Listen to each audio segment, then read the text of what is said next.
السلام علیکم ورحمۃ اللہ وبرکاتہ۔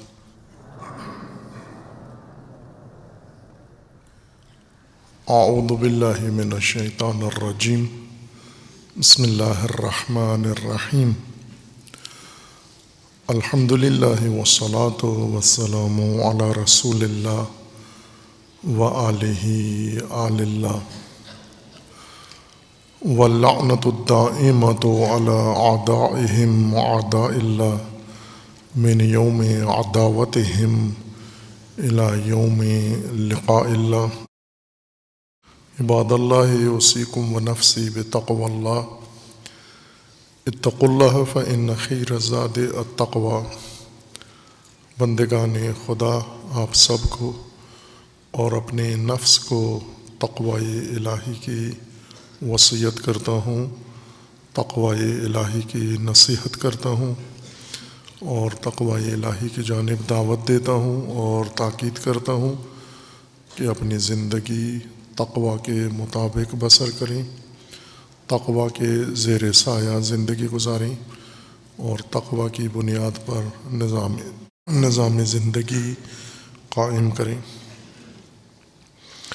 تقوی انسان کی زندگی کے تحفظ کے لیے حفاظتی تدبیر کے عنوان سے اللہ تعالیٰ نے مقرر فرمایا ہے، ایک نظام ہے حیات انسانی کے لیے، اور اللہ کے ارادے سے، حکم الہی سے یہ تدبیر مقرر ہوئی ہے۔ انسان کے ارادے سے اس تدبیر نے عملی ہونا ہے۔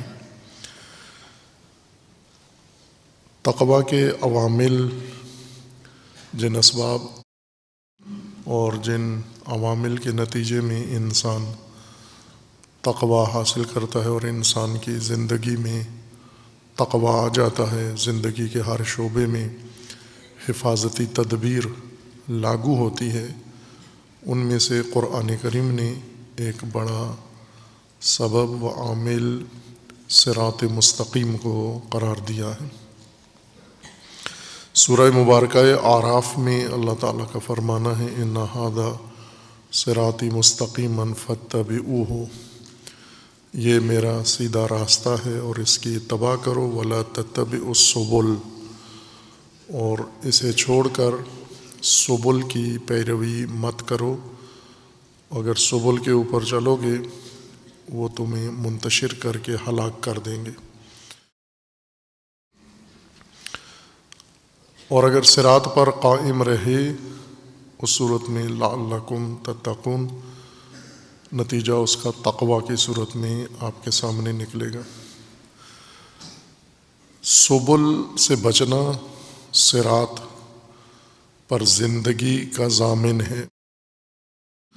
اگر انسان با تقوی زندگی بسر کرنا چاہے، یعنی محفوظ زندگی جو ہر انسان کی خواہش ہے اور ہر انسان کا مطمع نظر ہے، ہر انسان چاہتا ہے محفوظ زندگی گزارے، انسان جسمانی طور پر محفوظ ہو، ذہنی طور پر محفوظ ہو، باطنی طور پر، معنوی طور پر محفوظ ہو، انسان کے مال اموال محفوظ ہوں، اولاد خانہ اہل خانہ محفوظ ہوں، انسان کی جائیدادیں محفوظ ہوں، اعزا و اقارب محفوظ ہوں، زندگی کا محل و مکان و شہر محفوظ ہو، ملک و سرزمین محفوظ ہو، دین مکتب مذہب انسان کا محفوظ ہو، اسی حفاظتی نظام کا عنوان و نام تقوی ہے۔ یہ تقوی کے ذریعے ممکن ہے۔ اتنا وسیع حفاظتی نظام کیسے برپا ہوگا؟ صراط مستقیم پر زندگی گزارنے سے۔ صراط مستقیم کی اوپر زندگی کی خصوصیت یہ ہے کہ اس کے اندر تحفظ شامل ہے۔ جیسے انسانی بسا اوقات اپنے لیے کوئی رہائشی جگہ بناتا ہے تو اس میں حفاظتی تدبیر پہلے ہی مد نظر رکھتا ہے۔ جیسے پرانے زمانوں میں افواج کے قلعے ہوتے تھے، جنہیں عام طور پر تلفظ میں قلعہ کہا جاتا ہے۔ یہ قلعے یا قلعے بناوٹ میں ہی حفاظتی مقصود کے لیے بنائے جاتے تھے، اور ان کے اندر لوگ زندگی بسر کرتے تھے، بادشاہ، سلاطین اور افسر، فوج کے مدافعین ان قلعوں کے اندر زندگی بسر کرتے تھے۔ یہ عمارتیں حفاظتی تدبیر، حفاظتی ٹیکنالوجی، حفاظتی نقشے کے ساتھ بنائی جاتی تھیں۔ ان کے اندر استعمال ہونے والا میٹیریل، ان کا نقشہ، ان کا ڈیزائن، ان کی انجینئرنگ، ہر چیز وہ حفاظتی نقطے کے مد نظر بنائی جاتی تھی۔ اللہ تعالیٰ نے انسان کی مجموعی زندگی کے لیے جو نظام بنایا ہے وہ اسی حفاظتی تدبیر کے ساتھ بنایا ہے، اور اسی کا عنوان صراط مستقیم ہے۔ دین کے اندر، دین کی شناخت میں، دین کی ساخت میں، دین کے ڈھانچے میں، دین کی بناوٹ میں انسانی حفاظت کو مد نظر رکھا گیا ہے۔ بڑی ترجیح دین کے اندر انسانی حفاظت اور وہ انسانی زندگی کا تحفظ ہے۔ انسانی زندگی کے حدود کی وسعت کے مطابق انسانی زندگی کے تحفظ کی بھی حدود رکھی گئی ہیں اور مقرر کی گئی ہیں۔ لیکن جیسے ہر حفاظتی جگہ پر اور ہر حفاظتی علاقے میں خطرات بھی ہوتے ہیں، ان خطرات کا سدباب کیا جاتا ہے۔ مثلا ان حفاظتی اماکن، ان حفاظتی مقامات کے اندر کسی طرف سے کوئی رخنا ہو سکتا ہو، کسی جانب سے اگر چور، ڈاکو، ڈکیت، دشمن اس کے اندر رسائی حاصل کر سکتا ہو، اس راہ کو بند کیا جاتا تھا، سد کیا جاتا تھا، وہاں پر پہرا لگایا جاتا تھا، اور وہاں پر علامتیں نصب کی جاتی تھیں کہ اس طرف قریب نہ ہو، اس علاقے میں داخلہ منع ہے۔ اللہ تعالیٰ نے انسان کی زندگی کے تحفظ کے لیے جو علاقہ اور احاطہ اور منطقہ مقرر کیا ہے، صراط مستقیم، اس میں بھی جا بجا، جگہ جگہ رسوخ اور رخنی کی گنجائش ہے۔ وہاں پر بھی حملہ ور دشمن کوئی بھی صراط مستقیم پر حملہ ور ہو سکتا ہے، اور وہ کمزور جگہیں صراط مستقیم کے ارد گرد سبل ہیں کہ صراط مستقیم کے ارد گرد یا صراط مستقیم کی مانند راستے بنائے جائیں جو بظاہر صراط جیسے ہوں، لیکن حقیقتاً وہ انسانی زندگی کی ہدایت کے بجائے گمراہی کے راستے ہوں۔ یہ انسانی تاریخ میں ثبوت اس کا موجود ہے اور فراوان موجود ہے، بلکہ اکثریت انسانوں کی جو صراط کے خواہاں ہوتے ہیں، یعنی محفوظ زندگی کی راہ اور محفوظ زندگی کے مسکن کے خواہاں ہوتے ہیں، سبل کے دھوکے میں آ کر صراط کو چھوڑ کر سبیل کو اپنا لیتے ہیں، اور ہمیشہ انسانوں کی اکثریت اس آفت کا شکار رہی ہے۔ اس لیے اللہ تعالیٰ نے خصوصی طور پر صراط پر محفوظ زندگی کے خطرات سے آگاہ کیا ہے، اور وہ سب سے بڑا خطرہ سبل کا ہے۔ سبل کی نشاندہی کی ہے کہ عموماً جو راستے انسان کے سامنے رکھے جاتے ہیں اور پیش آتے ہیں اور انہیں انسان اپنا لیتا ہے، وہ ہیں سبیل مجرمین، سبیل المفسدین اور سبیل طاغوت، اور اسی طرح سبیل الغی۔ یہ راستے ہیں جو عموماً انسان اپنا لیتا ہے۔ اس کے علاوہ بھی ہیں، لیکن ابھی تک ہم نے جو ان خطبات میں پڑھ چکے ہیں جن سبل کو، وہ یہ ہیں۔ ان میں ہر راستہ اپنی نوعیت میں خطرناک ہے۔ سبیل الطاغوت، جس پر اکثریت مسلمان و غیر مسلمان گامزن ہیں، سبیل المجرمین، سبیل المفسدین، اور ان سب کی وجہ سبیل الغی ہے، یعنی پہلی گمراہی جو انسان کو نصیب ہوتی ہے اور انسان اس میں گرتا ہے اور غرق ہوتا ہے صراط مستقیم سے ہٹ کر، وہ سبیل الغی ہے۔ سبیل الغی بعد میں انسان کو درپیش ہوتا ہے اور انسان کے دامن گیر ہوتا ہے، پہلے غی، صفت غی انسان پر چھا جاتی ہے، حاوی ہو جاتی ہے۔ انسان کی شخصیت میں، انسان کے سوچ میں، فہم میں، دل میں، دماغ میں غی پیدا ہوتی ہے۔ غی نافہمی، خامی اور حماقت، بے وقوفی، ناسمجھی، بے عقلی، نا تجربہ کاری، بے تدبیری، اس ساری مجموعے کا نام قرآن نے غی رکھا ہے، اور اس کے مقابلے میں رشد ہے۔ رشد پختگی، ذہنی پختگی، شخصیت کی پختگی، تدبیر، فراست، فہم اور حکمت و درایت کو رشد کہا جاتا ہے۔ اور یہ دونوں چیزیں پیدائشی نہیں ہیں، پیدائش کے بعد انسان کے اندر پیدا ہوتی ہیں۔ انسان کو رشد کا ماحول ملے، رشد کا معلم ملے، پختگی اور تجربے کا معلم ملے تو انسان پختہ تر ہو جاتا ہے۔ اگر انسان کو غی کا ماحول ملے، گرانہ غی میں مبتلا ہو، احمقوں کا گھرانہ ہو، بے وقوفوں کا خاندان ہو، اور اس کے اندر انسان آنکھ کھولے جس میں ہر چیز بے وقوفی کی، حماقت کی اور سفاہت کی ہو، تو وہاں پر پرورش پانے والا غیر شعوری طور پر اس بیماری میں مبتلا ہو جاتا ہے۔ اس کے اندر بھی یہ کج فہمی اور بے عقلی اور نافہمی پیدا ہو جاتی ہے۔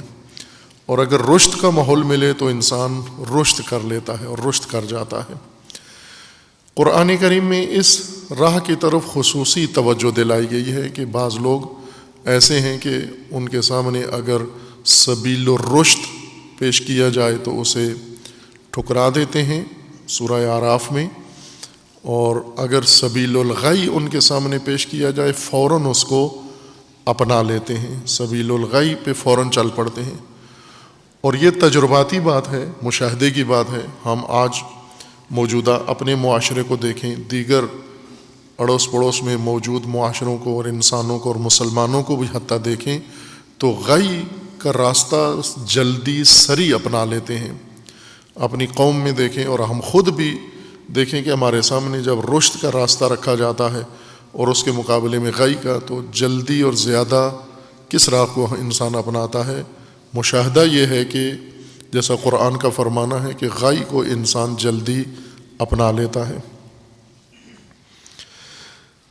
رشد انسان نے خود اپنے اندر ایجاد کرنی ہے، اور غی بھی انسان کے اندر ایجاد ہوتی ہے خود سے۔ دونوں کسبی ہیں، وہبی نہیں ہیں، یعنی جبری نہیں ہیں کہ اللہ تعالیٰ نے کسی کو جبراً رشد دے دی اور کسی کو جبراً غی، نافہمی اور بے عقلی دے دی ہے، بلکہ یہ دونوں انسانوں نے خود اپنے اندر پیدا کی ہیں۔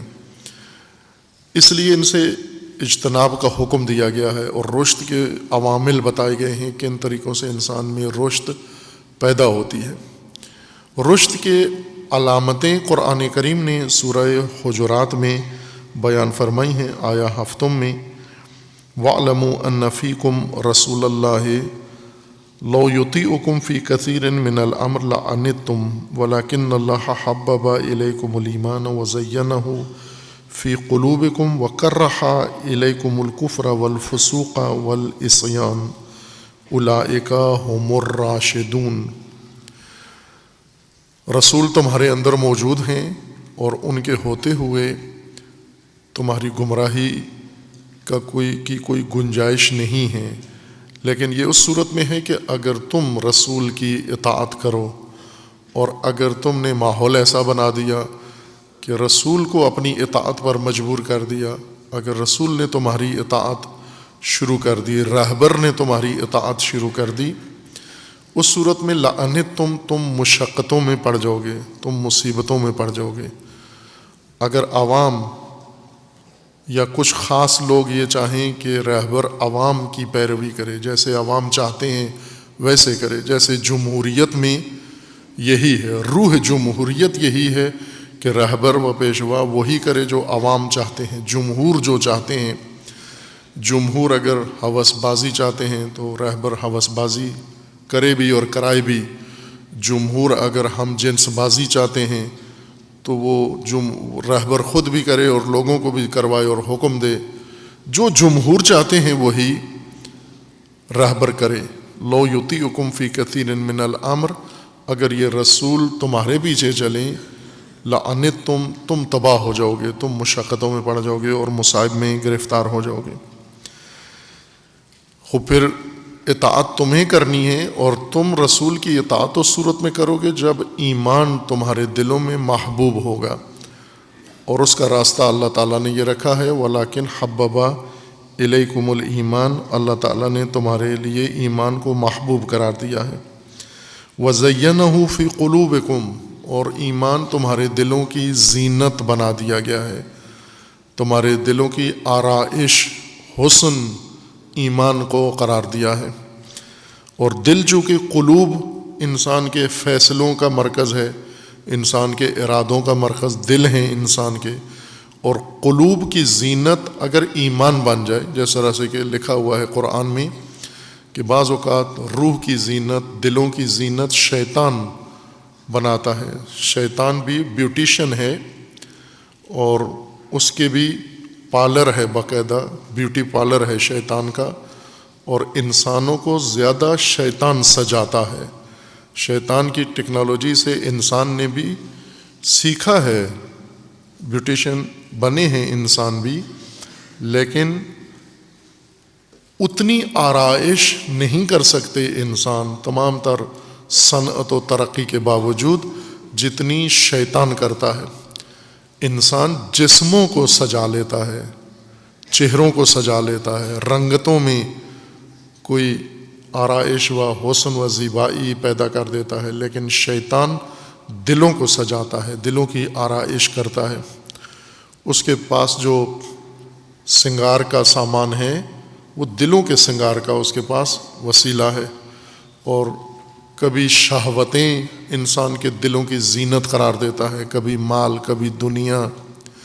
زین للناس حب الشہوات من النساء والبنین والقناطیر المقنطرہ، یہ وہ چیزیں ہیں جو زینت شیطان بنا دیتا ہے انسان کی زندگی کے لیے، اور پھر اس زینت سے لوگ سجاتے ہیں۔ ہم اپنے گھروں کو اور دوسروں کو دیکھیں، اپنی زندگیوں کو اور دوسروں کو دیکھیں، اپنے جسموں کو اور دوسروں کو دیکھیں، تو یہ آرائش کا، جسمانی آرائش کا کتنا اہتمام اور سامان انسان نے کیا ہے۔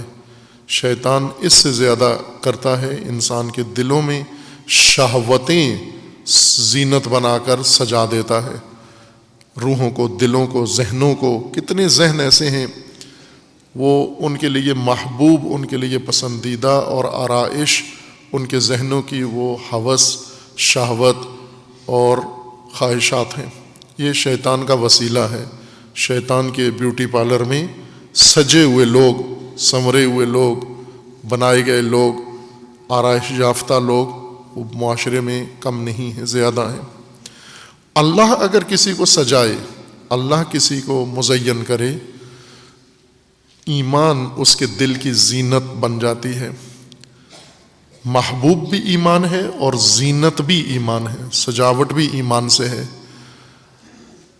اور جس کے دل کی ایمان زینت بن جائے وہ رسول اللہ کی اطاعت کرتا ہے، رسول اللہ کو اپنا مطیع نہیں بناتا، رسول اللہ پر اپنی رائے، رہبر و پیشوا و امام پر اپنی رائے مسلط نہیں کرتا، ٹھونستا نہیں ہے، بلکہ ہر معاملے میں جا کر پوچھتا ہے کہ یہاں پر مجھے کیا کرنا چاہیے، حکم کیا ہے میرے اللہ کا، میرے دین کا۔ اور دوسری یہ ہے کہ یہ ایمان اس وقت زینت بنتا ہے کہ جب ایمان کی ضد انسان کے دلوں میں ناگوار ہو، مکروہ ہو، ناپسندیدہ ہو۔ انسان کا دل ایک ہی وقت میں دو متضاد چیزوں سے مزین نہیں ہو سکتا، ایک چیز سے مزین ہو سکتا ہے، یا سیاہی اس پر مل دو یا سفیدی، دونوں ایک ساتھ سفیدی و سیاہی انسان کے اوپر نہیں ملی جا سکتی، کسی شے کے اوپر بھی، چونکہ ازداد کی یہ خصوصیت ہے کہ اکٹھی نہیں ہوتی، ازداد میں اجتماع یکجائی ناممکن ہے. دو ضد انسان اپنے اندر بیک وقت نہیں رکھ سکتا سوائے منافقت کے، کہ منافقت میں بھی ازداد اکٹھی نہیں ہوتی، دھوکہ ہوتا ہے. یعنی انسان دو چہرے بنا لیتا ہے، ایک سیاہ چہرہ ایک سفید چہرہ بناتا ہے.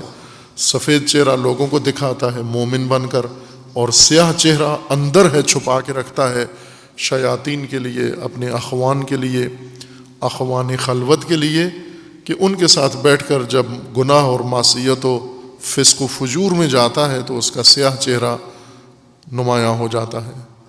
وہاں پر بھی ازداد جمع نہیں ہیں، بلکہ انسان کی شخصیتیں دو بن جاتی ہیں. ایک ضد سے ایک شخصیت بناتا ہے، دوسری ضد سے دوسری شخصیت بناتا ہے. جیسے انسان دو جوڑے کپڑے بنا لے، ایک سفید اور ایک سیاہ، اور بعض لوگوں کے سامنے سفید لباس پہن کر آئے، بعض لوگوں کے سامنے سیاہ لباس پہن کر آئے، تو یہ جمع ازداد نہیں ہے، ازداد کا اکٹھا ہونا نہیں کہلاتا. یہ نفاق دھوکہ ہے ایک.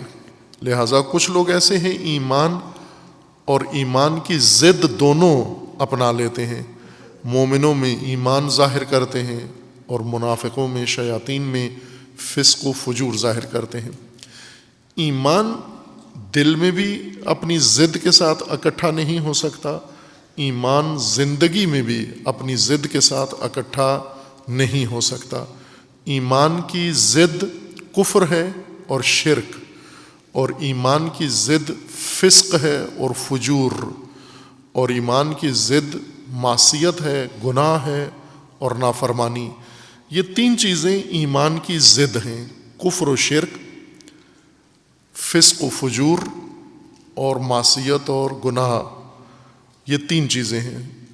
یہ اگر ایمان سے دل اور زندگی مزین ہے، پھر کفر اور شرک انسان کے نفس میں، دل میں، ذہن میں، روح میں ناممکن ہے موجود ہو.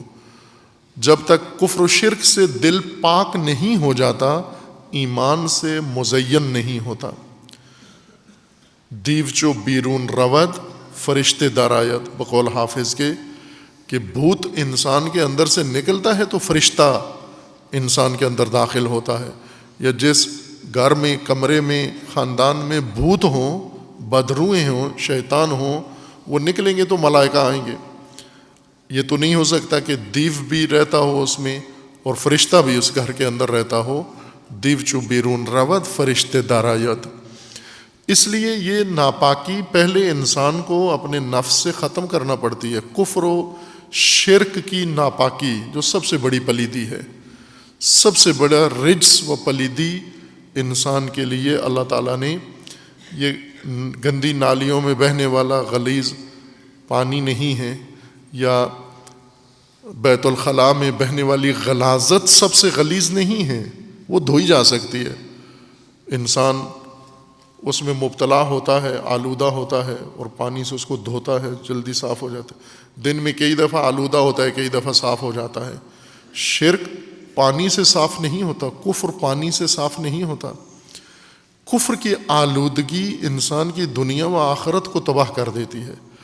اس لیے اہتمام کے ساتھ شعوری طور پر، نہ کہ غیر محسوس طور پر، کفر و شرک کو شعوری طور پر اپنی زندگی کے ہر شعبے سے انسان اٹھا کے باہر پھینک دے، دھتکار دے، انکار کر دے کہ لا الہ الا اللہ میں لا سے دین شروع ہوتا ہے. کلمہ دین لا سے آغاز ہوتا ہے. کفر و شرک کے انکار سے اور دھتکارنے سے دین شروع ہوتا ہے، اور پھر ایمان اندر آتا ہے. لا پہلے ہے، الا اللہ بعد میں ہے. الوہیت غیر اللہ کو پہلے انکار کرو، الوہیت طاغوت کو، اور پھر اللہ کا اقرار کرنا ہے. فمن یکفر بالطاغوت ویؤمن باللہ فقد استمسک بالعروۃ الوثقی لا انفصام لہا. طاغوت کے انکار سے اللہ کے اوپر ایمان کے لیے میدان ہموار ہوتا ہے، روح و دل تیار ہوتے ہیں. ورنہ جب تک کفر و شرک کا شائبہ انسان کے دل میں موجود ہے، ایمان نہیں آتا. کفر و شرک کے بعد جو دوسرا اہم موضوع ہے انسان کے لیے کہ اپنی زندگی کو اس سے بچائے، محفوظ رکھے، پاک کرے، فسق و فجور ہے۔ فسق و فجور ایک عملی زندگی کا انداز ہے۔ فسق و فجور ایمان ہی کے مقابلے میں ہے۔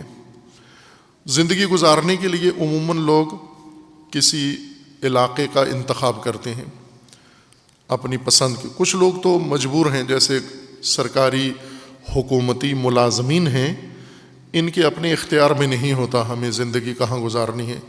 جہاں پر ان کا تبادلہ ہو جاتا ہے، جہاں ان کی ڈیوٹی لگائی جاتی ہے ملازمت کے لیے، وہیں پر ان کو رہنا ہوتا ہے۔ ان کے بیوی بچے چہ بسا ان علاقوں میں رہنے کے لیے خوش نہیں ہوتے، لیکن مجبور ہیں وہیں پہ رہیں جا کر۔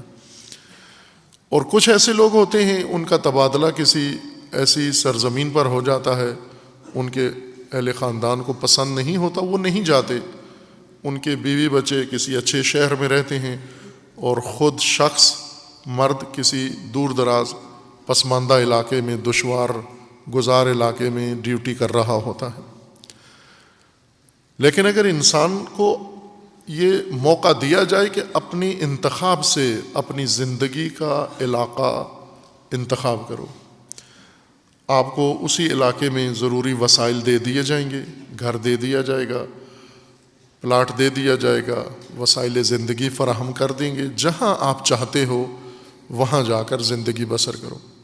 جیسے بہت سارے لوگ ہیں، انہوں نے پسند کیا ہے پاکستان کو چھوڑ کر چلے جائیں یورپ میں جا کر زندگی بسر کریں، امریکہ میں زندگی بسر کریں، مغربی ممالک میں کسی ملک میں زندگی بسر کریں۔ یہ وہ لوگ نہیں ہیں جو مجبور ہیں، یعنی رزق کے لیے، تعلیم کے لیے کسی ضرورت کے تحت وہاں گئے ہوئے ہیں۔ وہ لوگ جو زندگی گزارنے کے لیے، آسائش زندگی کے لیے وہاں گئے ہیں، جنہیں یہاں بھی روزی میں قلت و کمی نہیں تھی، بلکہ شاید اپنے ملک میں روزی زیادہ تھی۔ ہیں ایسے لوگ جن کی اپنے ملک کے اندر رزق و روزی زیادہ تھی، لیکن یہاں زندگی کا ان کو لطف نہیں آ رہا تھا۔ مسائل جو یہاں موجود ہیں وہ ان کے لیے ناگوار تھے۔ یہاں کا موسم ناگوار ہے، یہاں کی سرزمین ان کے لیے ناگوار ہے، یہاں کی تہذیب ان کے لیے ناگوار ہے، یہاں کا دین و مذہب ان کے لیے ناگوار ہے۔ اس وجہ سے انہوں نے یہ ملک چھوڑ دیا، کسی دوسرے ملک میں چلے گئے۔ ایران میں جب انقلاب اسلامی برپا ہوا، ایک بہت بڑی تعداد ایرانیوں کی، لاکھوں کی تعداد میں، ملینز کی تعداد میں ایرانی ایران چھوڑ کر گئے، چونکہ انہیں اسلامی حکومت، اسلامی قانون، اسلامی آئین، اسلامی عدالتیں یہ انہیں پسند نہیں تھیں۔ انہیں وہاں رہ کر عورتوں کو پردہ کرنا پڑتا تھا، مردوں کو حیا کرنا پڑتا تھا، بہت ساری چیزوں کا انہیں خیال رکھنا پڑتا تھا، اور وہ ان کے لیے ناگوار تھا، لہٰذا چھوڑ گئے۔ جیسے تیسے ہوا، ایران کو چھوڑ کر ہر جگہ دنیا کی جہاں پر یہ پابندیاں نہیں تھیں وہاں انہوں نے زندگی گزار لی۔ پس انسان اپنی زندگی کے لیے ایک علاقہ انتخاب کرتا ہے، جس علاقے میں جاتا ہے وہاں زندگی کو بہت ساری چیزیں مل جاتی ہیں۔ جیسے موسم، جہاں آپ زندگی گزار رہے ہیں وہاں کا موسم کیسا ہے، وہاں کی آب و ہوا کیسی ہے، وہاں کے دیگر جو خصوصیات ہیں وہ کیسی ہیں۔ خوب، یہ زندگی کے لحاظ سے سب سے ناگوار سرزمین عرب صحرا ہے، لیکن چونکہ پیسہ ہے، دولت ہے، ثروت ہے، وہاں پر بہت سارے لوگوں کی ترجیح ہوتی ہے کہ اسی گرم سرزمین پر، اسی ریتلی سرزمین پر جا کر زندگی بسر کریں۔ مثلا خلیجی عرب اخلاقی لحاظ سے بدترین لوگ ہیں، جو ان کا رویہ ہوتا ہے دوسرے انسانوں کے ساتھ، غیر عربوں کے ساتھ، حیوانوں سے بھی بدتر ہوتا ہے۔ سنتے رہتے ہیں آئے دن، جو وہ پاکستانیوں کا، ہندوستانیوں کا، بنگالیوں کا، سری لنکن اور فلپائنیز اور دیگر جو ان کے خدام ہیں، جو ان کی خدمت کرتے ہیں، ان کے گھروں میں ان کو نہلاتے دھوتے ہیں، ان کے کپڑے دھوتے ہیں، برتن دھوتے ہیں، ان کی خدمت کرتے ہیں، ان کے ساتھ جانوروں سے بدتر سلوک کرتے ہیں یہ۔ لیکن پھر بھی کسی فلپائنی کو، کسی سری لنکن کو، بنگالی کو، پاکستانی ہندی کو ملازمت کے لیے اگر موقع ملے تو وہ پھر وہیں انہی عرب ملکوں میں ہی جا کر نوکری کرے گا، کیونکہ پیسہ زیادہ ہے وہاں پر، پیسے کی خاطر زندگی ناگوار ہے، زندگی کے لیے ماحول ان کے لیے مناسب نہیں ہے، لیکن پیسے کی وجہ سے اس ناگواری کو تحمل کر لیتے ہیں۔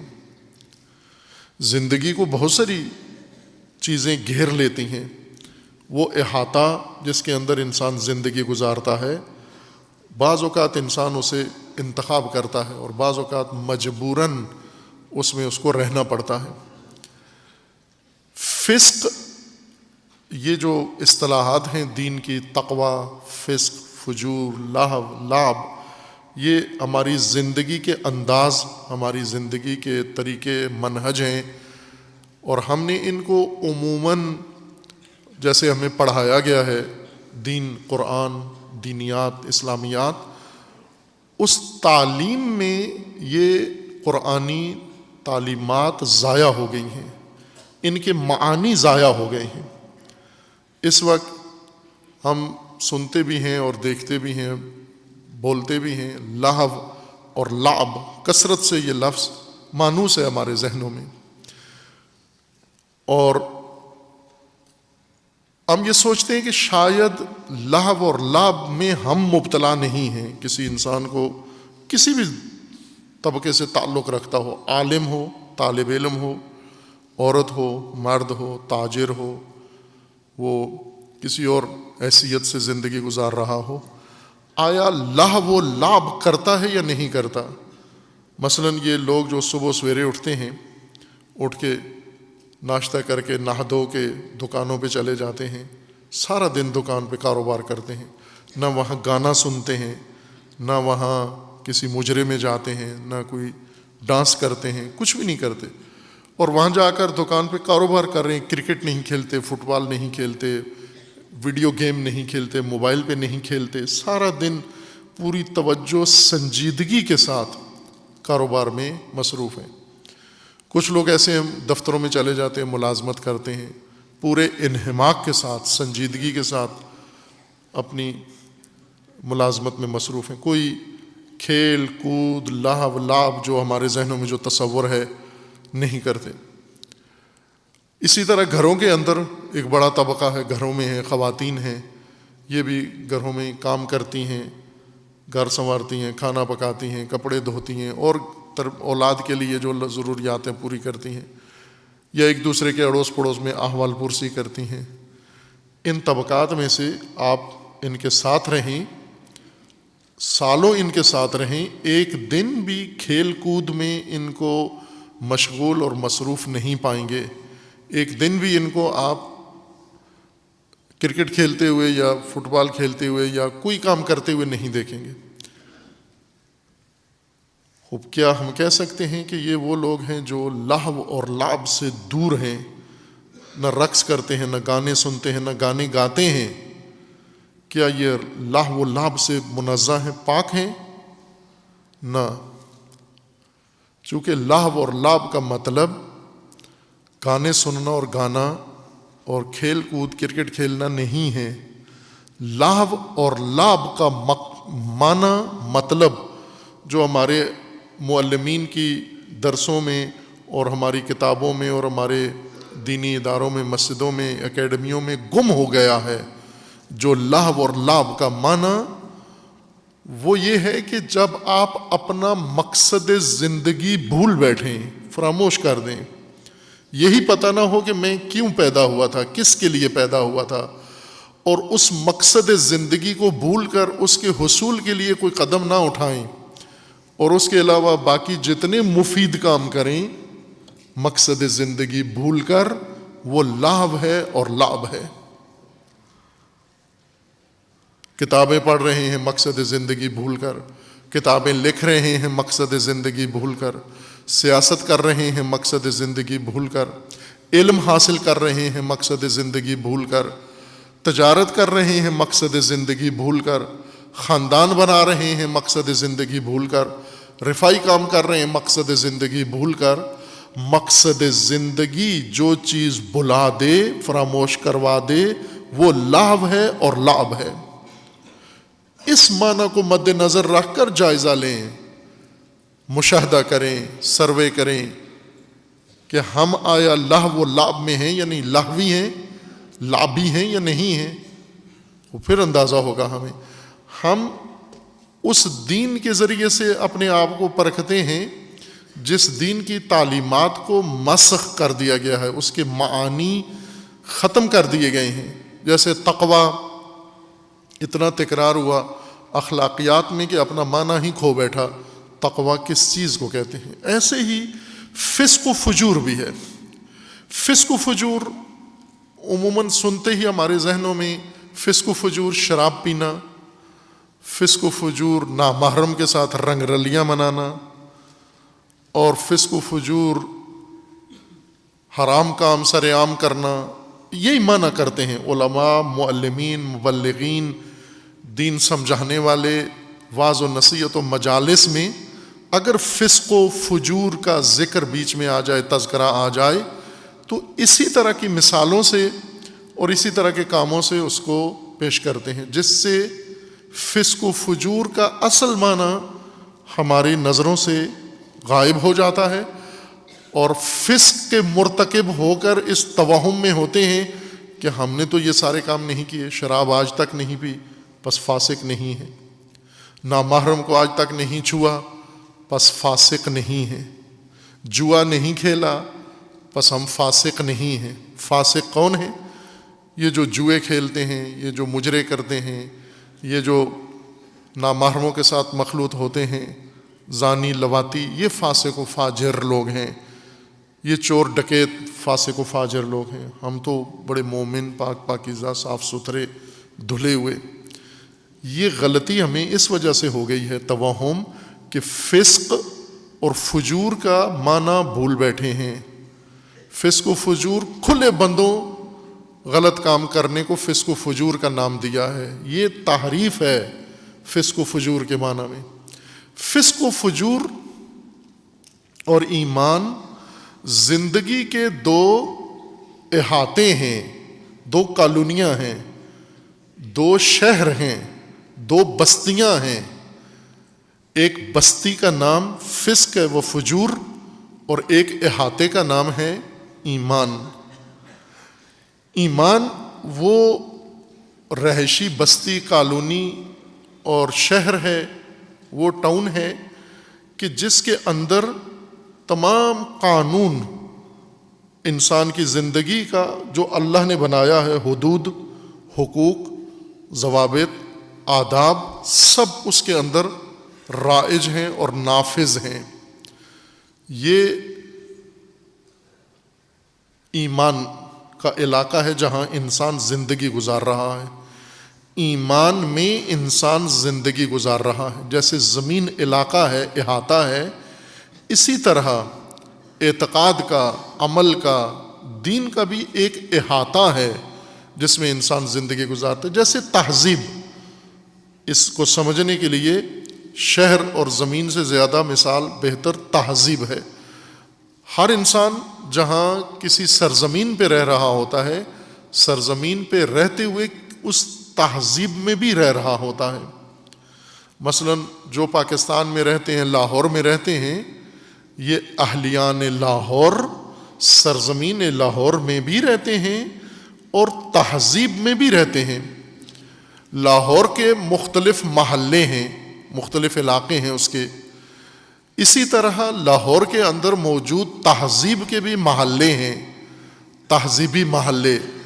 ایک محلہ ایک تہذیب رکھتا ہے، دوسرا دوسری تہذیب رکھتا ہے، اور آپ محلہ بے محلہ یہ دیکھ لیں گے فرق تہذیب کا، کہ ایک محلے میں جائیں لوگ آپ کو ایک اور انداز سے رہن سہن اور ان کا عمل میل ملاپ ملے گا.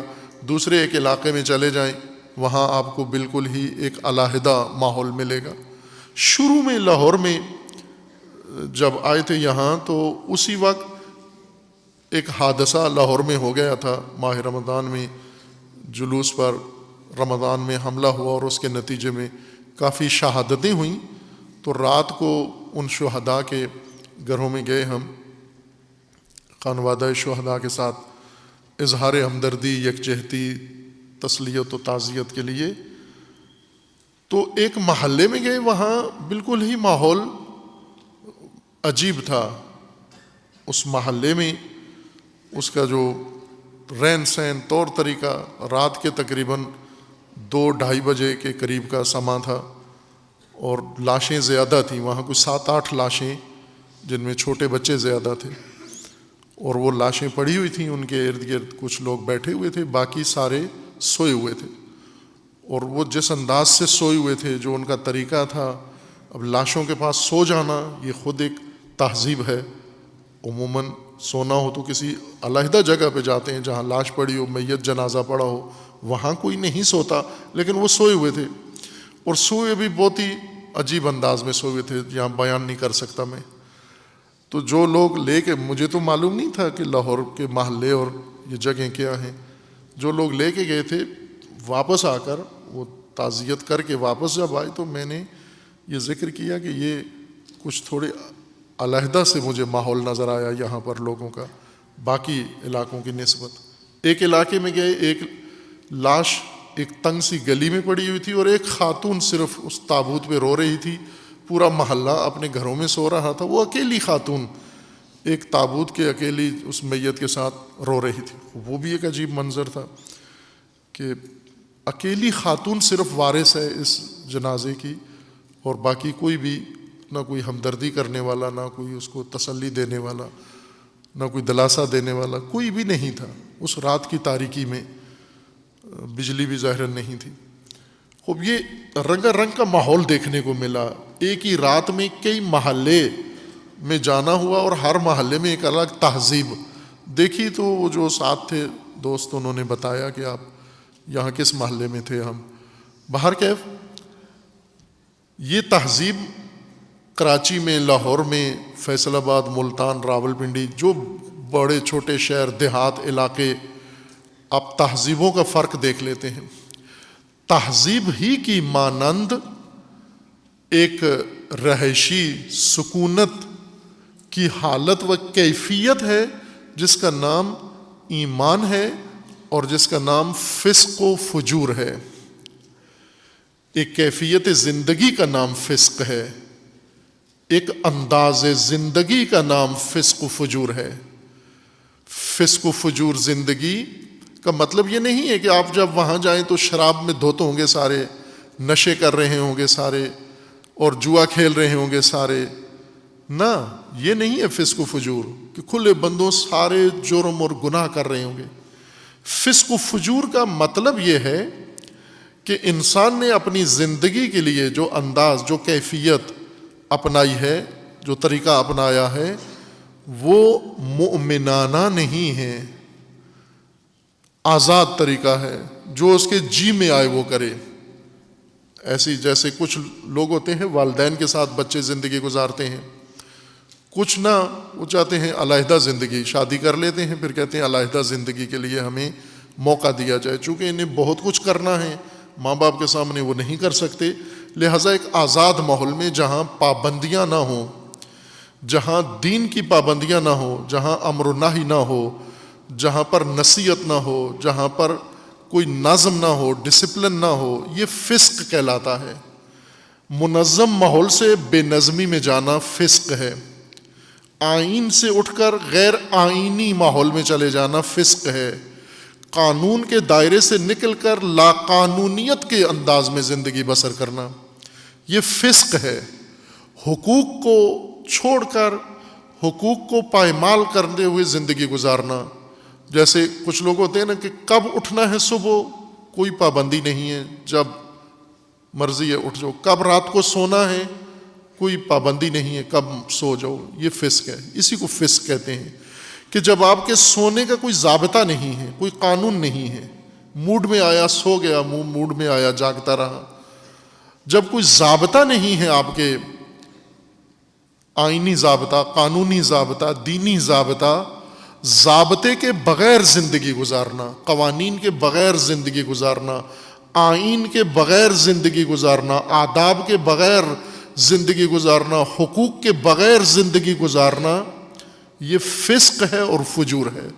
بعض لوگ اپنی زندگی کے لیے یہ انتخاب کرتے ہیں کہ ہمیں فاسقانہ انداز زندگی پسند ہے، ہم پابند نہیں رہ سکتے کسی چیز کے، کچھ لوگ ہیں آتے ہیں، فرض کریں تعلیمی ادارے میں، جامع عروۃ الوثقیٰ میں فرض کر لیں مثال کے طور پر، داخلہ لینے آتے ہیں، داخلہ بھی ملے پابندی بھی نہ ہو۔ کئی لوگ ایسے پابندیوں سے بھاگ کے چلے گئے کہ یا تو اٹھنے کی پابندی، بیٹھنے کی پابندی، سونے کی پابندی، جاگنے کی پابندی، کھانا شروع کرنے کی پابندی، کھانا ختم کرنے کی پابندی، چونکہ ٹائم ہے، منظم ہے ہر چیز، اور وہ اس نظم کو نہیں تحمل نہیں کر سکتے۔ کیا چاہتے ہیں وہ؟ پابندی سے نکل کر آزاد، پابندی سے آزاد زندگی، جس کو لیبرلزم کہتے ہیں، لیبرل بن کر، یعنی پابندیوں سے بالکل آزاد۔ جیسے جانور پابندیوں سے آزاد ہے، گدھے کو کب بولنا ہے کوئی ٹائم نہیں ہے، کوئی وقت نہیں ہے کہ اس ٹائم پہ بولنا ہے، اس ٹائم پہ۔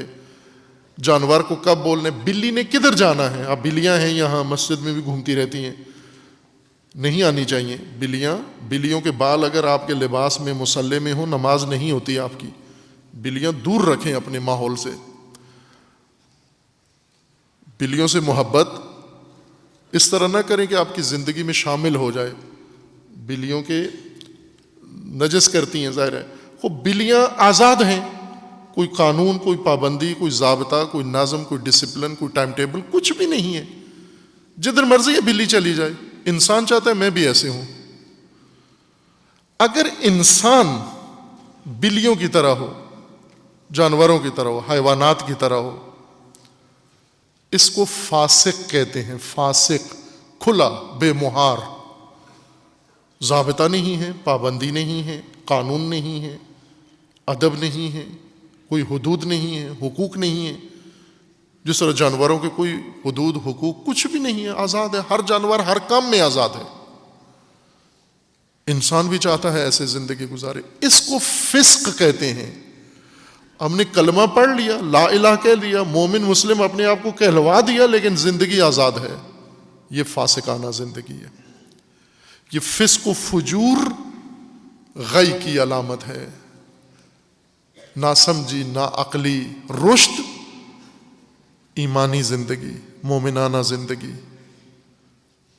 وہ زندگی جو مکمل طور پر حدود کے اندر بسر ہو رہی ہو، جس زندگی کے آداب ہوں، جس زندگی کے قوانین ہیں، جس زندگی کے ضابطے ہیں، جس زندگی کے حدود ہیں۔ تلک حدود اللہ، یہ حدیں ہیں تمہاری زندگی کے لیے، فلا تعتدوها، ان کو عبور مت کرو، پھلانگو مت، توڑو مت، اس کی خلاف ورزی مت کرو۔ فسق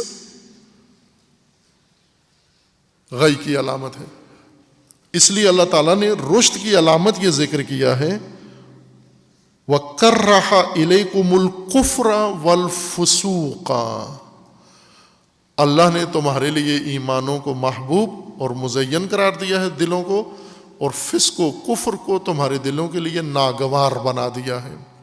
وہ انسان جس کو بے نظمی بری لگتی ہو، لا قانونیت بری لگتی ہو، ضابطوں کو توڑنا برا لگتا ہو، اگر اس کو اپنے حال پر چھوڑ دیں تو بھی ضابطے کی خلاف ورزی نہیں کرتا۔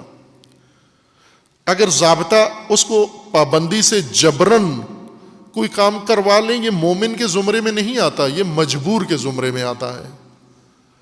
مومن کے زمرے میں وہ آتا ہے اس کو اپنے حال پر چھوڑ دیں، پھر بھی ضابطوں کا پابند ہے، پھر بھی قوانین کا پابند ہے، پھر بھی حدود کا پابند ہے، پھر بھی قواعد کا احترام کرتا ہے۔ اگر اسے اپنے حال پر چھوڑ دیا جائے تو بھی ہر چیز کا دھیان رکھتا ہے، خیال رکھتا ہے، وہ یہ مومن انسان ہے۔ بس فسق و فجور یہ نہیں ہے کہ ہم جائیں کسی شراب خانے میں تو فاسق و فاجر وہاں ملیں گے، یا شہر میں کسی کوٹھے پہ جائیں تو وہاں فاسق و فاجر ملیں گے، یا جو کوئی اور گناہ ننگے دھڑنگے لوگ وہ فاسق و فاجر ہیں۔ ہر وہ انسان فاسق و فاجر ہے، خواہ مسجد میں ہو، حسینیے میں ہو، مدرسے میں ہو، گھر میں ہو، وہ کتنا ہی جو لباس پہنا ہوا ہو، اگر وہ پابند نہیں ہے ضوابط کا، قوانین کا، حدود کا، قواعد کا، آداب کا، یہ فاسق و فاجر انسان ہے۔ اور فاسق و فاجر ہونا علامت ہے کہ یہ رشد یافتہ نہیں ہے، رشد نہیں ہے اس کے اندر، پختگی نہیں ہے اس کے اندر، شخصیت مکمل نہیں ہے اس کی، نامکمل شخصیت ہے اس کی، بے عقلی ہے، کم فہمی ہے۔ فہم و فراست یہ ہے کہ آپ تنہا بھی ہوں، اکیلے بھی ہوں، تو بھی آپ ضابطہ نہ توڑیں۔ جیسے گاڑیاں چلا رہے ہیں، اگر پولیس والا کھڑا ہوا ہے تو اشارے پہ رک جاتے ہیں، پولیس والا نہیں ہے گزر جاتے ہیں، یا حتیٰ اشارہ، یہ میرے ساتھ ہوا ہے پاکستان سے باہر ایک مغربی ملک میں، رات کے وقت گاڑی میں تقریباً 11-12 بجے کا وقت تھا اور پورا شہر سناٹا تھا، اور وہ سڑک بھی جہاں جا رہے تھے ہم، کوئی ٹریفک گاڑی نہ آ رہی تھی نہ جا رہی تھی، یہی ایک گاڑی تھی اس محلے میں، اور یہ ڈرائیور مسلمان مومن جن کے ساتھ میں جا رہا تھا ہندوستان کے تھے، اگر موجود ہیں اللہ تعالیٰ انہیں صحت و سلامتی دے، خوش رکھے اللہ انہیں۔ وہ ڈرائیونگ کر رہے تھے اور ایک گلی سے نکلے، مین روڈ پہ چڑھنا تھا تو وہاں رک گئے، یہ مین روڈ خالی، گلی بھی خالی، کوئی گاڑی دور دور تک نہیں ہے، اور یہ انہوں نے بریک مار دی، رک کے تھوڑی دیر پھر اس کے بعد چلے۔ تو میں نے کہا جناب اب تو روڈ خالی ہے، اب کس لیے آپ نے بریک لگائی؟ تو کہنے لگے قانون ہے یہاں پر کہ آپ گاڑی ہو تو بریک نہ لگائیں، بلکہ جب بھی لنک روڈ سے اصلی روڈ پہ چڑھیں تو آپ کو پہلے رکنا ہوگا، یہ نہیں کہ گاڑی ہے تو رکنا ہوگا، آپ کو روڈ ہے تو رکنا ہوگا۔ یہ چھوٹا روڈ ہے وہ بڑا روڈ ہے، چھوٹے روڈ والے کو رکنا ہوگا، یہ قانون ہے، نہ یہ کہ سامنے گاڑی ہو تو رکنا ہے۔ روڈ ہے، اگر روڈ اس طرح کا ہے، ڈرائنگ روڈ کی اس طرح کی ہے، تو آپ کو یہاں رکنا ہوگا۔ میں بہت تحسین کیا ان کو کہ آپ آدھی رات کو نہ پولیس نہ چالان نہ ٹریفک نہ پوچھنے والا، اور آپ یہاں رک گئے ہیں۔ اور میں نے کہا کہ اللہ کے قوانین ہیں آپ کی زندگی کے لیے، وہاں تو بڑی بڑی شاہراہوں پہ نہیں رکتے، وہاں تو ویسے اسپیڈ میں زناٹے سے نکل جاتے ہیں، مولا کریم ہے، مولا مالک ہے، اللہ مالک ہے، یہاں کیوں مولا مالک نہیں ہے؟ کہتے ہیں لائسنس کینسل ہو جاتا ہے اگر یہ خلاف ورزیاں شروع کریں، کیمرے لگے ہوئے، لائسنس کینسل ہو جاتا ہے۔ خوب عزیزان، اگر اللہ کے قوانین میں فسق کریں، ان قوانین کو عبور کر کے توڑ کے ہم جائیں، تو انسانیت کینسل ہو جاتی ہے، مسخ ہو جاتا ہے انسان، درجہ ایمان سے گر جاتا ہے، انسانیت خراب ہو جاتی ہے انسان کی۔ اس لیے خداوند تبارک و تعالیٰ نے تمہارے لیے کفر و فسوق کو ناپسندیدہ قرار دیا ہے۔ اگر کفر و فسوق، فسق و فجور ناپسندیدہ ہے، آپ رشد یافتہ ہیں، آپ پختہ شخصیت ہیں، آپ مکمل شخصیت ہیں۔ لیکن اگر نہ خلوت دیکھ کے، تنہائی دیکھ کے، اوجل جگہ دیکھ کے جی کرتا ہے کچھ کر دوں، پھر خام ہے، پھر غی کی بیماری میں مبتلا ہیں۔ اللہ تعالیٰ ہم سب کو، تمام مومنین کو، تمام مسلمین کو، تمام جوانوں کو خداوند تبارک و تعالیٰ رشد عطا فرمائے، رشد کے عوامل عطا فرمائے، اور فہم و فراست و بصیرت اللہ تعالیٰ عطا فرمائے، اور کفر و فسق و عصیان سے خداوند تبارک و تعالیٰ دور رہنے کے لیے توفیق عطا فرمائے۔ اعوذ باللہ من الشیطان الرجیم، بسم اللہ الرحمن الرحیم۔ انا اعطیناک الکوثر فصل لربک وانحر ان شانئک هو الابتر۔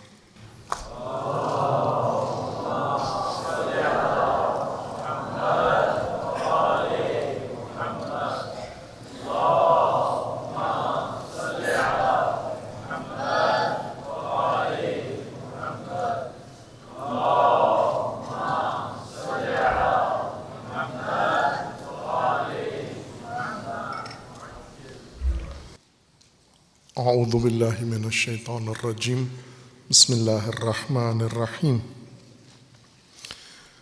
الحمد للہ والصلاة والسلام علی رسول اللہ وآلہ آل اللہ، سیما علی امیر المؤمنین علی ابن ابی طالب علیہ الصلاة والسلام، و فاطمۃ الزہرا سیدۃ النساء العالمین، والحسن والحسین سیدی شباب اہل الجنہ و سبطی الرحمہ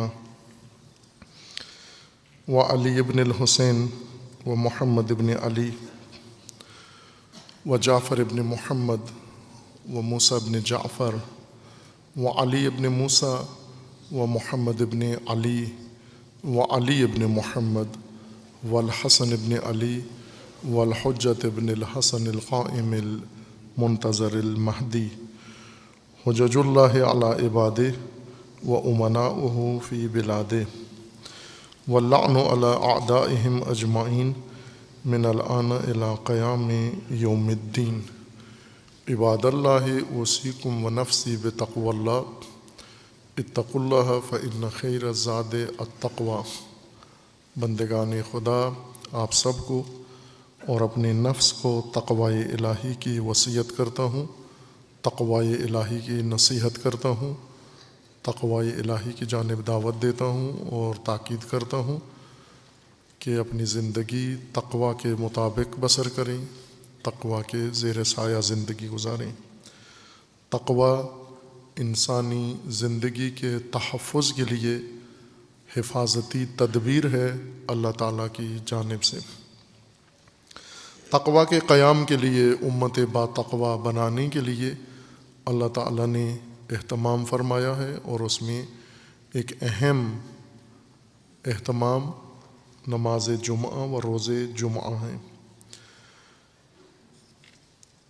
روز جمعہ ہرچند اس زمانے میں، غیبت کے زمانے میں، مومنین کی طرف سے غفلت کا شکار ہوا ہے، بے توجہی ہوئی ہے، اس وجہ سے بعض فقہا نے اور بالخصوص شہید ثانی رحمۃ اللہ علیہ نے مقام و اہمیت جمعہ کو، نماز جمعہ کو احیاء کرنے کے لیے سعی کی ہے بلیغ۔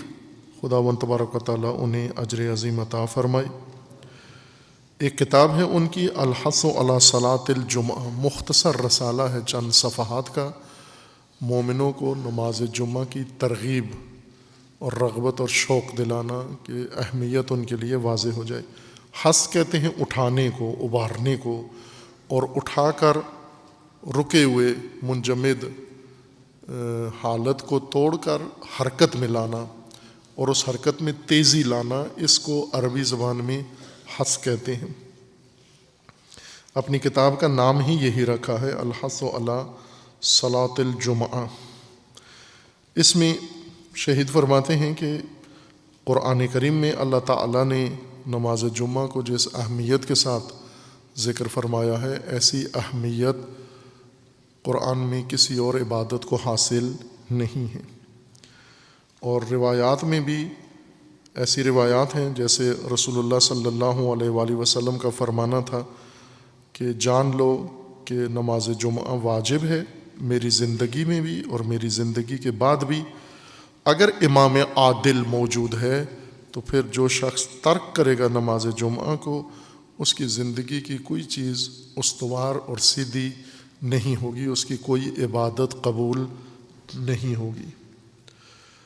روایت دیگر ہے، وَرَوَى محمد بن مسلم عن ابی جعفر الباقر علیہ السلام۔ روایت دیگر ہے، ابو محمد بن مسلم راوی ہیں اور امام باقر علیہ السلام سے یہ روایت منقول ہے۔ امام فرماتے ہیں انہ قال من ترک الجمعہ ثلاث جمع متوالیہ، جو مسلسل 3 جمعہ ترک کرے، نہ حاضر ہو، لگاتار 3 ہفتے 3 جمعہ ترک کرے، طبع اللہ علی قلبہ، اس کے دل پر خدا مہر لگا دیتا ہے۔ جیسا قرآن کریم میں ہے کہ کچھ لوگوں کے بارے میں کہ خداوند تبارک و تعالیٰ نے ان کے دلوں پہ مہریں لگا دی ہیں، ختم اللہ علی قلوبہم، اسی طرح قرآن میں طبع اللہ علی قلبہ، یعنی وہ جو ہدایت کے قابل نہیں رہتا، 3 جمعے مسلسل ترک کرنا یہ علامت ہے اس بات کی کہ یہ شخص قابل ہدایت نہیں رہا، اللہ نے مہر لگا دی اس کے دل پر۔ اور ایک اور مضمون ہے روایات کا، جس میں کافی روایات تھیں جو پڑھی ہیں ہم نے پہلے، کہ 3 جمعہ متواتر جو ترک کرتا ہے نماز جمعہ کو وہ منافق ہے، اس کا نام منافقوں میں درج ہو جاتا ہے، اور جب تک توبہ نہیں کر لیتا اور پابند نہیں ہو جاتا نماز جمعہ کا، منافقوں میں ہی شمار رہتا ہے، جب حتیٰ کہ مر جائے اور خدا کی بارگاہ میں حاضر ہو جائے۔ وعن ابی عبداللہ جعفر ابن محمد الصادق علیہ الصلاۃ والسلام، اور یہ روایت امام جعفر صادق علیہ الصلاۃ والسلام سے مروی ہے، قال ان للجمعۃ لحقا وحرمتا، نماز جمعہ کے لیے اور روز جمعہ کے لیے حق بھی ہے اور احترام بھی ہے، حرمت بھی ہے۔ فَإِيَّاكَ أَن تُضَيِّعَ أَوْ تُقَصِّرَ فِي شَيْءٍ مِّنْ عِبَادَةِ اللَّهِ تَعَالَى وَالتَّقَرُّبِ إِلَيْهِ بِالْعَمَلِ الصَّالِحِ، مبادا خبردار نماز جمعہ کے حق کو ضائع کرو اور نماز جمعہ کی حرمت کو پائمال کرو، ہرگز نہ کرنا، مت کرنا، ایاکا خبردار، عمر بھر کبھی بھی اللہ نے جو حق روز جمعہ و نماز جمعہ کا مقرر کیا ہے اسے پائمال نہ کرنا، ضائع نہ کرنا اور تقصیر نہ کرنا، کوتاہی نہ کرنا اس کی ادائیگی میں، اللہ کی عبادت میں۔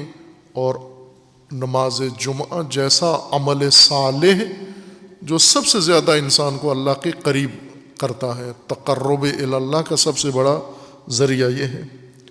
وعنہ علیہ السلام، یہ روایت بھی امام جعفر صادق علیہ الصلاۃ والسلام سے مروی ہے، اصل روایت نبوی ہے، اہل سنت کی کتابوں میں بھی ہے، صحیح بخاری میں بھی یہ روایت موجود ہے اور دیگر مجموعہ روایات اہل سنت میں یہ روایت موجود ہے۔ علامہ سیوطی نے بھی اپنی کتاب میں اس روایت کو ذکر کیا ہے خصائص یوم الجمعہ میں۔ قال ان للجمعہ، معذرت، فضل اللہ الجمعۃ علی غیرہا، نماز جمعہ کو اللہ نے فضیلت دی ہے باقی تمام ایام پر، علی غیرہا مطلقہ، نماز جمعہ کو افضلیت حاصل ہے ہر دوسرے دن کے اوپر اور روز جمعہ کو، اور روز جمعہ کے لیے وَإِنَّ الْجِنَانَ لَتُزَخْرَفُ وَتُزَيَّنُ يَوْمَ الْجُمْعَةِ لِمَنْ آتَاهَا، ہر جمعہ کو جنت کے لیے ایک نئی لسٹ بنتی ہے، ہر جمعہ کے دن بہشتیوں کی جو بھی زندہ ہیں، مرے نہیں ہیں، لیکن جنتیوں میں اپنا نام لکھوا لیتے ہیں۔ کہاں؟ نماز جمعہ میں جب آتے ہیں۔ نماز جمعہ میں شرکت کا مطلب یہ ہے کہ اپنا نام لکھوا دیا جنتیوں میں، اور جنت آمادہ کی جاتی ہے، مزین کی جاتی ہے، آرائش کی جاتی ہے ان کے لیے جو نماز جمعہ میں آتے ہیں، ان کے حصے کی جنت، ان کے لیے جنت آمادہ کی جاتی ہے ہر نماز جمعہ، ہر روز جمعہ کو جو نماز جمعہ میں آتے ہیں۔ وَإِنَّكُمْ، اور امام جعفر صادق علیہ الصلاۃ والسلام فرماتے ہیں وَإِنَّكُمْ لَتَتَسَابَقُونَ إِلَى الْجَنَّةِ عَلَى قَدْرِ سَبْقِكُمْ إِلَى الْمَسْجِدِ لِلصَّلَاةِ، خب جنت میں تو جو نماز جمعہ میں آ جاتا ہے وہ جنت کے لیے نام اس کا درج ہو جاتا ہے، ملائکہ لکھ لیتے ہیں، لیکن اس کی باری کب آئے گی جنت میں، کس نمبر پر اور کس نوبت میں جنت میں داخل ہوگا؟ امام فرماتے ہیں کہ جس ترتیب سے مسجد میں آیا ہے اسی ترتیب سے جنت میں بھی اس کا مقام ہوگا۔ سب سے پہلے آیا ہے نماز جمعہ کے لیے، سب سے پہلے بہشت میں بھی جائے گا، دوسرے نمبر پر آیا ہے مسجد میں جمعہ کے لیے، دوسرے نمبر پر جنت میں جائے گا، تیسرے نمبر پر آیا ہے اسی جگہ جنت میں اسی ترتیب سے ڈالا جائے گا، اگر خطبے کے بعد آیا ہے اسی طرح جنت میں دروازے کے پیچھے کھڑا کر دیا جائے گا۔ وَإِنَّكُمْ لَتَتَسَابَقُونَ إِلَى الْجَنَّةِ، تمہارے اندر مسابقت ہے، مسابقہ ہے، سبقت لے رہے ہو، ایک دوسرے سے آگے نکلنے کے لیے کوششیں کر رہے ہو کہ میں پہلے بہشت میں جاؤں۔ خوب کیسے جنت میں سبقت ہوگی؟ علی قدر سبقکم الی المسجد للصلاۃ، روز جمعہ مسجد میں آنے کے لیے جو آپ نے سبقت لی ہے دوسروں پر، اسی معیار پر آپ کو جنت میں بھی سابقون میں رکھا جائے گا۔ وَإِنَّ أَبْوَابَ الْجِنَانِ لَتُفْتَحُ لِصُعُودِ أَعْمَالِ الْعِبَادِ، اور جنت کے دروازے کھول دیے جاتے ہیں جمعہ کے دن بندگان خدا کے اعمال صالحہ کے لیے۔ وَإِنَّ الْمَلَائِكَةَ لَتَقِفُ عَلَىٰ أَبْوَابِ الْمَسَاجِدِ وَبِأَيْدِيهِمْ أَقْلَامُ الْفِضَّةِ وَقَرَاطِيسُ الذَّهَبِ يَكْتُبُونَ الْأَوَّلَ فَالْأَوَّلَ۔ نماز جمعہ کو مسجد میں، جس مسجد میں نماز جمعہ برقرار ہے، اس کے دروازے پر صبح سے ملائکہ آ کر کھڑے ہو جاتے ہیں۔ ان ملائکہ کے ہاتھوں میں چاندی کے قلم ہوتے ہیں اور سونے کے ورقے، رجسٹر، اور وہ حاضری لگا رہے ہوتے ہیں۔ پہلے کون آیا ہے، دوسرے نمبر پہ کون آیا ہے، تیسرے نمبر پہ کون آیا ہے، وہ درج کر رہے ہوتے ہیں ہر ایک کا نام باری باری۔ الاول فالاول، پہلے کا نام، پھر اس کے بعد آنے والے کا نام۔ حتیٰ، کب تک ملائکہ دروازے پہ رہتے ہیں، حاضری لگا رہے ہوتے ہیں؟ جب تک امام جمعہ و امام جماعت جمعہ کے دن خطبے کے لیے کھڑا نہیں ہو جاتا، اس وقت تک حاضری لگاتے رہتے ہیں، اور جو ہی خطبہ شروع ہوتا ہے نماز جمعہ شروع ہو جاتی ہے۔ خطبے کے بسم اللہ سے، امام کے کھڑے ہو جانے سے آ کر محراب میں نماز جمعہ کا آغاز ہو جاتا ہے۔ چونکہ نماز جمعہ 4 رکعت کے بجائے 2 خطبے اور 2 رکعات پر مشتمل ہے۔ پہلے خطبے کے قیام سے ہی نماز جمعہ کا آغاز ہو جاتا ہے۔ اب بعض بیٹھے رہتے ہیں کہ ابھی تو خطبے ہو رہے ہیں، 2-3 کالیں اور کر لیں، 1-2 میسج اور کر لیں، اور تھوڑے ڈیل کر لیں، کوئی اور پوچھ لیں گھر کے حالات، آخری رکعت میں شامل ہونے کے لیے آ جاتے ہیں۔ یہ تخفیف ہے، نماز جمعہ کی توہین ہے، سبق شمار کرنا ہے، بے اہمیت دکھانا ہے نماز جمعہ کو۔ نماز جمعہ کا وقت خطبہ اول شروع ہونے سے نماز جمعہ شروع ہو جاتی ہے۔ اور اس روایت میں ہے کہ ملائکہ مسجد کے دروازے پر کھڑے ہو کر نمازیوں کی حاضری لکھتے رہتے ہیں کہ پہلے کون آیا، بعد میں کون آیا۔ جو ہی امام کھڑا ہوتا ہے خطبے کے لیے، اپنے رجسٹر بند، حاضری بند، یعنی بعد میں آنے والے غیر حاضر شمار ہوتے ہیں۔ رجسٹر بند ہونے کا مطلب یہ ہے، چونکہ حاضر انہی کو کہا جاتا ہے جن کے نام حاضری کے کاغذ میں، دفتر میں لکھ لیے جاتے ہیں۔ لیکن جب ایک آدمی گیا، حاضری کا دفتر بند ہو گیا، رجسٹر بند ہو گیا، یہ جا کے بیٹھ جاتا ہے، حاضری ختم ہو گئی۔ ملائکہ رجسٹر بند کر دیتے ہیں، کاپیاں بند کر دیتے ہیں۔ کیا کرتے ہیں؟ خود آ کے اس مسجد میں مومنین کے ہمراہ مسجد میں بیٹھ کر امام کا خطبہ سن رہے ہوتے ہیں۔ یکتبون الاول فالاول حتی یصعد الامام، حتیٰ کہ امام صعود کرتا ہے، علی المنبر، ممبر پر آ جاتا ہے۔ فیطوون الصحف، رجسٹر، کاپیاں، صحف بند کر لیتے ہیں، صحیفے، ملائکہ، چونکہ حاضری ختم ہو گئی، بعد میں جو آئیں غیر حاضر شمار ہوں گے۔ اور وَيَدْخُلُونَ مَعَ النَّاسِ، ملائکہ مسجد کے اندر چلے جاتے ہیں لوگوں کے ہمراہ۔